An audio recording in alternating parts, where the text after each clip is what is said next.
Hi guys, welcome back. You may remember that last week Jasper started working on a German Flak 38 for you, and in that tutorial he painted the gun itself. And this is, as promised, the second part of the tutorial wherein he is going to be showing you how to paint the crew. Now, the crew that we're using for this Flak 38 is all Fallschirmjägers, so they have kind of bluish gray uniforms and that kind of thing. And they are, as I mentioned in the last video, they are by Warlord Games, and the crew consists of 3 different guys. Now, we're not going to be showing you how to paint all 3 of the figures because there's quite a bit of overlap, obviously, in how they look, and also because I've already done a tutorial on how to paint a Fallschirmjäger some time ago, where I show you how to do a guy wearing a splinter pattern, camo, smock. So yeah, there's already a fair amount on that, and so I will link to that in the description box as well so that you can get some more guidance on painting this type of model. But Jasper is going to be showing you how to paint one of the crewmen in his specific paint style. This is the guy that he's going to be working on. As you can see, he's already base coated and he's already taking care of the skin. Now, I don't know if you can see from here, but Jasper has a very clearly different style of painting figures than I do. I like to do a lot of blending. Jasper's style is very clean, very sharp, very precise, very good, but it's not a style that's blended like mine is. So that may be interesting for people who are looking for sort of a different technique or a different way to approach figures, people who just don't like blending, can't understand blending, and you know, because what he does looks very nice. It's his brushwork is really good, but you know, it shows that you can get a really nice result in a figure without, you know, resorting to that.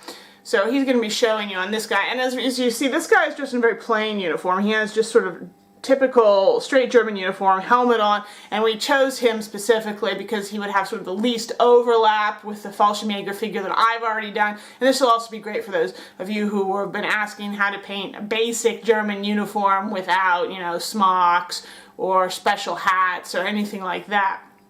So that should hopefully be a good, you know, sort of addition to what we already have done. So he'll be doing this, and then he'll be assembling the gun and, you know, sort of just showing you what the whole finished product looks like with all of the crewmen attached when he's all finished up. Alright, so I think I'll just let him continue with what he's doing, and you can check that out. So, the guy that Jasper's going to be painting for you here has on just a basic Luftwaffe Fallschirmjäger type uniform, which is a kind of a blue-gray color, which is kind of neat and a little bit different from your typical sort of German hair. So, first he's going to start out by base coating the entire uniform, and for that he's going to be using a mixture of Vallejo Luftwaffe uniform combined with German gray. Next, Jasper is going to start applying just pure Luftwaffe uniform. And his technique, as you can see, is rather different from mine because he doesn't layer really or blend in the same way I do. He keeps his paint nice and thin so it's easy to apply and it goes on very smoothly, and he can make very fine lines if he needs to.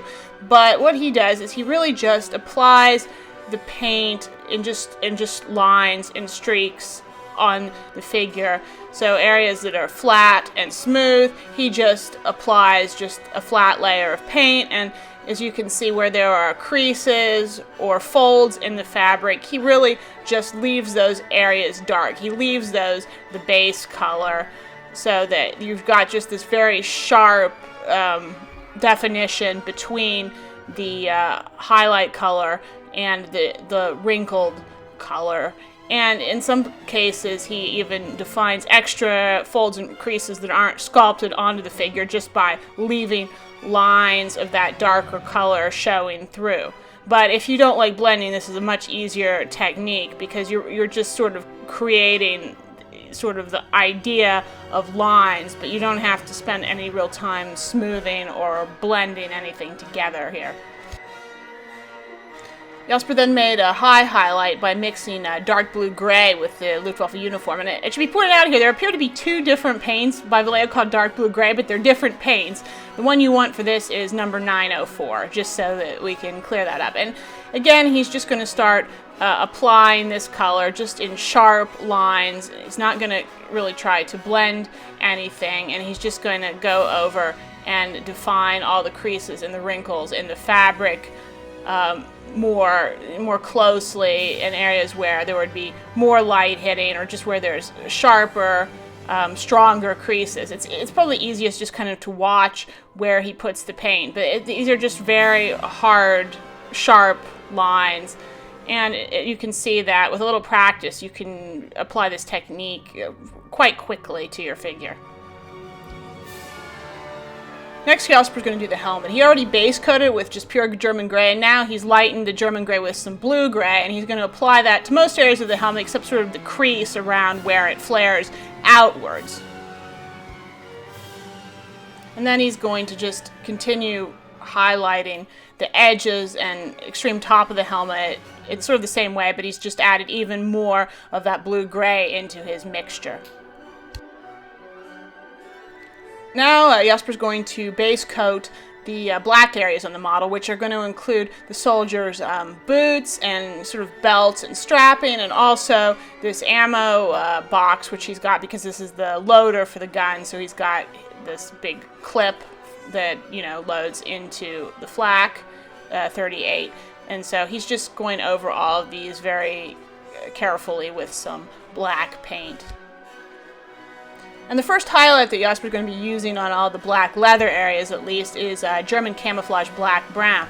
It's not very much lighter than the black that he already applied, but it's going to give a sort of interesting, warmer, brownish cast to these areas, which will make it look a little bit more leathery. Then Jasper base coats the soldiers' garters, putties, whatever you want to call them, and he's just going to be using German gray to do this, basically. He's also then going to go ahead and take some of that German gray and use it to highlight the gun clip. He's going to just paint on some sort of sharp lines, sort of to highlight as sort of edge highlights, and maybe, you know, some sort of just streakiness on the sides to give it a sense of texture. He's then going to continue painting and highlighting some metal areas by taking the German gray and mixing in a little Vallejo air gun metal, and he's going to use it to paint some sort of fins on the on sort of the magazine, like he did on the Flak gun, and also highlight a few small metal parts on this guy's uniform.